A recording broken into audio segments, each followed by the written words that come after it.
Pape kay xool Pape kay xool filmel filmel kay nga xool filmel gis nga ma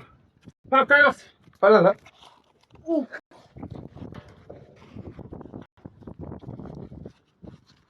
一会儿打电话报警，打电话报警，他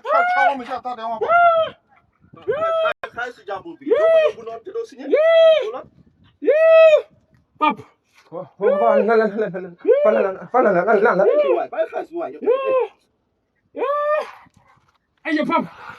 Ibou mën nga sat Ibou mën nga sat mën nga sat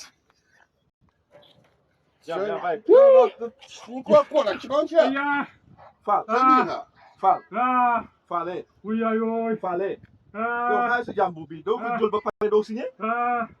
vidéo bi ngeen di gis nii muy xew fële sa Daaru Xuduus mbooloo kii tëdd nii lu koy teg lu métti li muy tudd Ibrahima Fall nekk benn sénégalais boo xamante ne dafay liggéey ci benn société chinoise bu tudd Bien Exploitation Minière Soir Ibrahima Fall nag dafay liggéey ci société bi mu nekk foofu en tant que chauffeur lu yàggul dara dafa am problème moo chinois yi pare-brise du camion bi dafa toj loolu nag waral ñu mise à pied ko mise à pied bi au début 2 jours lañ ko def mais moom dafa ñëw di kaas loolu noonu parce que 2 jours yi dafa ëpp chinois yi daal di koy wax ni amoo droit wax te li nga wax ni tax na léegi mise à pied bi du doon 2 jours léegi 1 semaine lay doon mu ne waa d'accord waaye cependant dafay laaj kayit boo xamante ne mooy wane ne dañ koo mise à pied si dowaay bañ ba tëdd suuf ne duñ ko jox waaye teewul ne kii di Ibrahima Fall dem na fële sa inspection du travail pour essayer régler problème bi waaye kii di waa inspection du travail dañ ko ne yow dama liggéey nanguwuñu koo jàppale si la kii di Ibrahima Fall daal di dem ne d'accord léegi xaaral mu dem liggéey su la dem daal di tàmbaliwaat liggéey bi mu liggéey nag ba weer dee mu dem bi laaj salaire am ci lañ ko def lii ñi di gis ba jógee si lii nag vidéo bi dafa viral si réseaux sociaux yi ñu bëri partagé ko aussi ñu si indi ñëw parce que lii nii c'est pas la première fois muy xew ay employeurs étrangers di def lu métti lii di sénégalais yi mais bii nii pour une fois mel na ne du yomb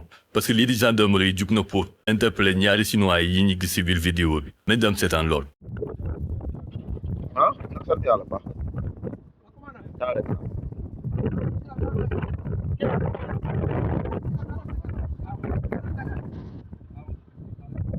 genre acte yi mel nii chaque fois dañ ko war a dénoncer parce que waruñu mën a bàyyi impunité muy continuer di law si biir dëkk bi parce que sénégalais bu nekk dafa am droit am na droit à la dignité parce que lii nii soo xoolee ba xool waa di mi ñu koy toroxalee nii sax bakkanam mënoon na ko see ñàkk yooyu laaj nag seen xalaat à travers les commentaires bu leen fàttee abonné wu ngeen partager vidéo bi sur ce ñoo ngi waxante ba beneen sur beneen dossier sur 2K Dakar